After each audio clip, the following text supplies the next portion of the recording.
Alright, what's up, fellow pilots? I didn't forget about you guys.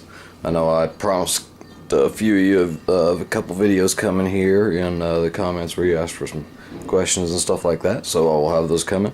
Work's been kicking my butt, so I'll finally be able to get around to these. So I'll just give you a little update on what's going on right now. Alright, in my last video I showed you how I was sanding on the hub and on the two-part hub and on the spinner that goes on.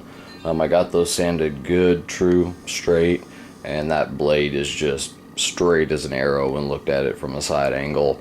Vibration is gone, so really happy with the way that turned out. So didn't really have to play around too much besides sanding off a little plastic. I think I covered in the last one, I've had no problems at all with my retracts. As you can see, I'm sitting on them right now. Leaned forward even on those things, and I mean, these are good little retracts. Yeah, you can laugh at my little chalk blocks here. Alright. I was bored. But anyways, guys, so yeah, landing gear working good. So right now I'm doing what I do on my EDFs and my planes that I usually get. And I wanted to tell you guys a few things that I just do off the bat. I never mention in videos just because it's second nature to me. First things first, hinges on a plane, okay? Hinges on an EPO plane they're there, and with some hinge tape they'll last a while. I don't trust them at all. I've had some issues with one just tight right before flight and halfway on after a flight. So let me show you what I'm doing here, guys. I'll drop this back in. Let me get my power supply out of the way here. Okay, and as you can tell, there are the elevators there. So we'll put her nose down here. Hopefully. There we go. Alright, guys. So what I've got going on here is I've just went ahead and cut off the elevator control surfaces. I went ahead and smoothed up and removed all of the excess foam along the edge, sanded that down, and kept just a slight bevel in it. You don't need a lot since both surfaces are beveled. And what I went ahead and installed were Dubro nylon pin hinges. Now these are the ones with the, I can pull this out because I haven't actually set these yet. So that's basically what I put in there. I put in three per elevator surface here. Just straighten them up. So and they all are measured out. They're not just randomly placed in there. All of them are equal all the way down the row. So I've got 6 total in the elevator on this. That will be plenty. And then I will go ahead and cut the ailerons off here. Go ahead and smooth all that up. However, I will probably use some very light tack, deep navy blue tape to go over the top of this. I don't know yet, it just depends on what it looks like with those nylon hinges on there. So then again, on this is a very big bird, as I told you guys, very thick wing and a very thick aileron EPO. So I may go against one of my own rules for a couple flights here and just leave those on there. As you can see, another project I've been working on, guys, is my X35. Got it stripped apart, been working the foam, starting to get my filler put in and stuff like that, get ready to do some sanding on her. But she gave me a good summer of flying, so I figured, hey, let's pay her back and get her looking good for this next summer coming up, because she'll have the thrust vector on her. So right now, what I did, guys, a little hint on my painting, I'll throw just a bunch of little things in here, is I painted the bottom gloss black. Now, no, this will not be on the final plane whatsoever.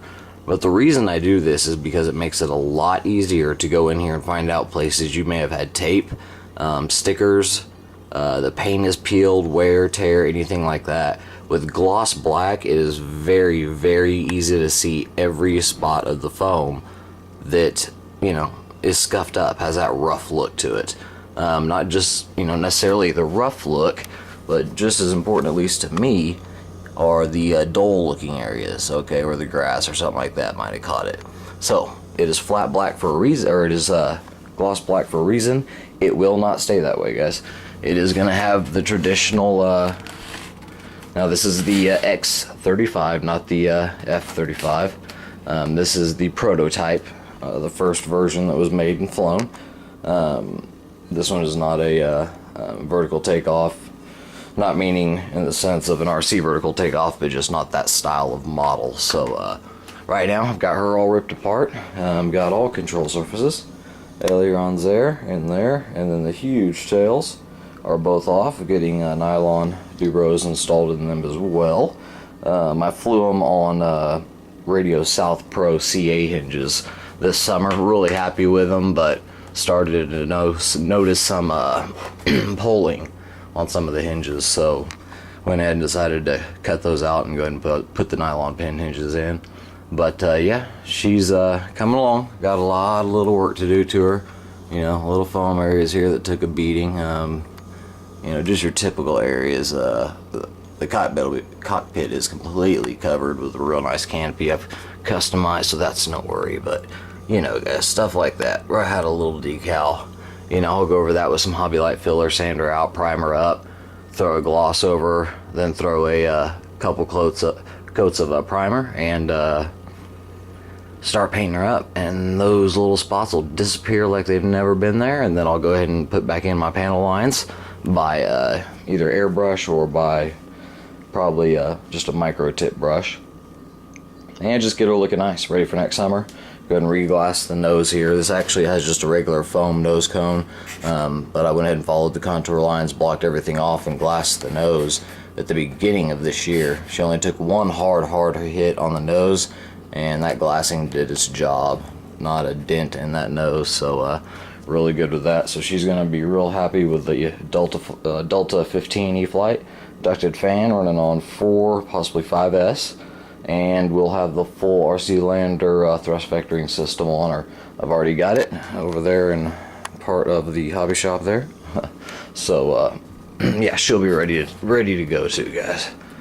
I've got, I think, close to around 8 planes going right now in builds, guys, so I never really know what's going on. But anyways, what I was asked to cover on that was prop, retracts,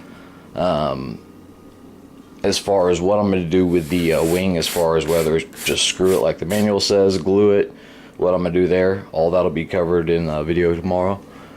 And the biggest thing I'm having questions on is what to do with this heaping mess of wires.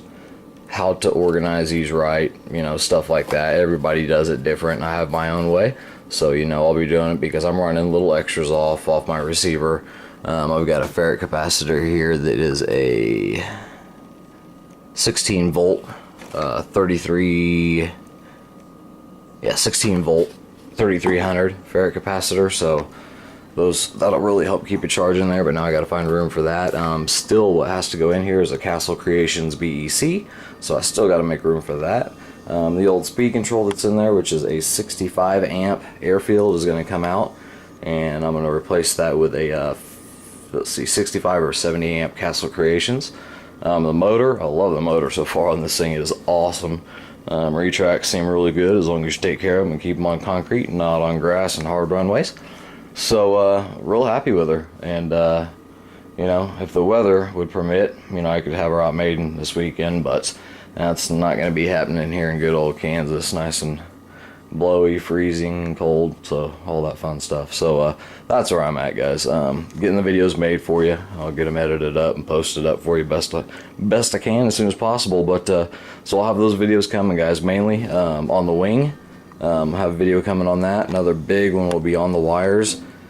What wires I put together, why, how, several different methods of hooking them together, anywhere from, you know, good old heat shrink to fuel tubing and a pair of pliers to, there's tons of different ways. I'll give you guys little hints on how we used to do them. So we'll go over that, and then we'll just give her an all-around look over, and then we will line up some packs, 4S packs, and I'll do 4 identical 2200s, and then 4 identical 2650s, and probably 4 identical 3000s, and just plug all the numbers through the watt meter and see what we get, see what she pushes. I got a couple props already picked out. I'm gonna see what she'll do on some of these props. I'm gonna try out a where is it here, guys? Sorry, it's my little junk pile here. There's some 12.6s, but I don't think it was that. It was bigger than that. I think it was around the 13 or 14 range. Anyway, it's in there somewhere, guys. Couple large props to try out in place of the 4-blade prop. 2 blades always going to give you better power, better speed. Not better, you know, thrust and vertical, but better speed. So we'll see what happens there. So stay tuned, guys. Got a lot coming up. Got the Corsaire, got the X35 complete remake with the thrust vectoring getting added onto that. That'll be a really cool build. Got 2 A10s that need to be built up. One for a buddy. So let's see what else. Couple J10s, couple little jets here, a couple more Warbirds. So I'll have a lot going on for you guys.